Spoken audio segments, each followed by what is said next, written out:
Olá, investidor, olá, investidor. Hoje é terça-feira, dia 8 de março. Foi um dia bastante volátil para os mercados e o índice Bovespa, aos trancos e barrancos, conseguiu se segurar com uma queda de apenas 0,35% aos 111.203 pontos e o dólar fechou em forte queda novamente de 0,98% aos R$ 5,09, aproveitando todo esse fluxo estrangeiro vindo para o Brasil. Obviamente o tema é a guerra da Ucrânia e uma das novas vítimas aí do momento é o níquel. A commodity ela subiu praticamente 140% em apenas 2 dias.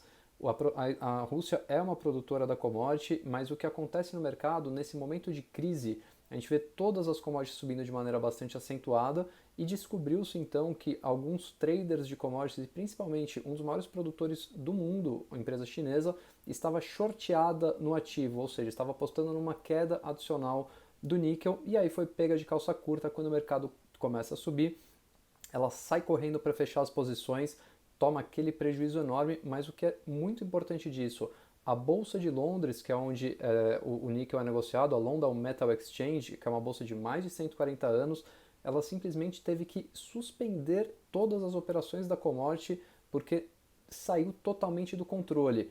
E isso pode parecer uma coisa menor, mas não é, porque ela pode trazer uma série de efeitos colaterais, como insolvência de empresas, dificuldades em operar as outras commodities, porque um operador ficou com seu recurso preso no níquel, então não consegue operar o ouro ou qualquer outra, enfim, causa uma disfunção bastante grande para o mercado. Além, obviamente, do risco das empresas quebrarem, daí não por causa da bolsa ter parado, mas sim por causa do avanço da própria commodity. Lembrando, para quem não se lembra, lá nos idos de 2008, uma empresa então chamada Sadia apostava pesadamente contra o dólar, que só caía no Brasil, e quando veio a crise financeira e o dólar explodiu, a empresa simplesmente quebrou, foi comprada pela Perdigão, foi uma fusão, mas na verdade ela foi comprada e se tornou a BRF. Então são os vários efeitos secundários que vão acontecendo por causa desses choques que a gente vai acompanhando no mercado. Os Estados Unidos informou que não vai mais importar petróleo russo, botou um novo gás aí na commodity que chegou a subir mais de 6% ao longo do dia. Os governos de todo mundo, incluindo o do Brasil, estão buscando soluções para o preço dos combustíveis. Aqui no Brasil fala-se ou em congelar os preços ou em subsidiar. Fato é que ainda estão salvando a Petrobras. Ontem ela caiu 7% porque o governo estava na iminência de realmente congelar os preços ali, mas começaram a falar do subsídio, então hoje a empresa se recuperou 2%.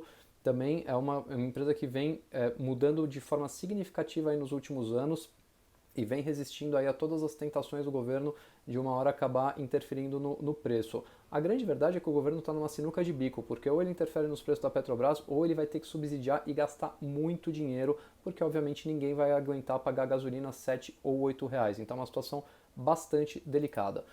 O que arrefeceu um pouco os mercados aqui ao longo do dia, que acalmou os mercados ao longo do dia, foi que saiu uma informação de que o presidente da Ucrânia, o Zelensky, informou que eles não iam mais insistir em aderir à OTAN. Nesse momento em que ele falou isso, o petróleo, que estava em alta de mais de 6%, veio para queda de 1%. O trigo atingiu o limite de baixa na bolsa. O trigo é uma das commodities que mais subiu aí nos últimos dias. E as bolsas, principalmente a americana e o índice futuro da Alemanha, que é negociado a todo momento, começaram a ter altas bastante fortes, mas isso aí passou rapidamente, porque o mercado entendeu que mesmo com esse passo à frente aí, a guerra deve perdurar por muito mais tempo. Tanto é que a Polônia enviou aviões para bases americanas na Alemanha para posteriormente entrarem na Ucrânia e pedindo para que demais países da OTAN façam o mesmo. A inteligência americana, por sua vez, informa que as próximas semanas serão feias e que o Putin deve aumentar ainda mais os esforços, independente de atingir civis ou não. Existem várias informações de que o exército russo teria tido grandes baixas de mais de 3 mil pessoas, enquanto eles informam 500 e a Ucrânia informa que são 11 mil. A inteligência americana fala que deve ser cerca de 3 mil, mas saiu a notícia, inclusive, da agência americana de que os próprios soldados russos estariam boicotando alguns dos seus blindados para não seguir adiante na guerra.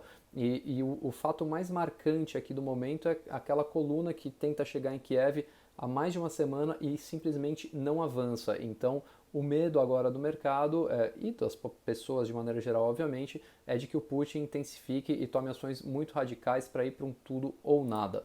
E na parte comercial, o Putin agora respondeu às sanções, começando então a fechar o próprio país e falar, bom, se eu tenho sanções aqui, todas as empresas estão fechando, também não exporto mais commodities, vocês que se virem. Então, botou fogo aí no palheiro.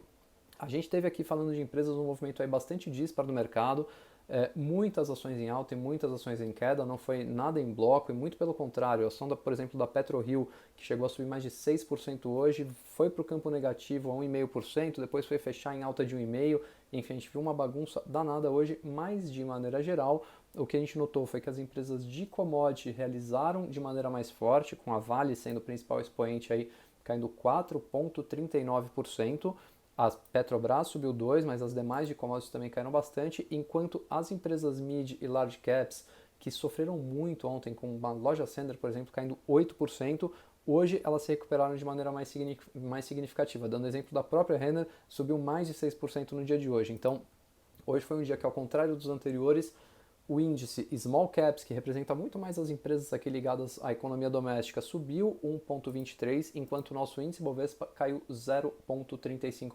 Bom, é isso aí, desejo um ótimo fim de dia a todos, um feliz Dia das Mulheres e até a próxima.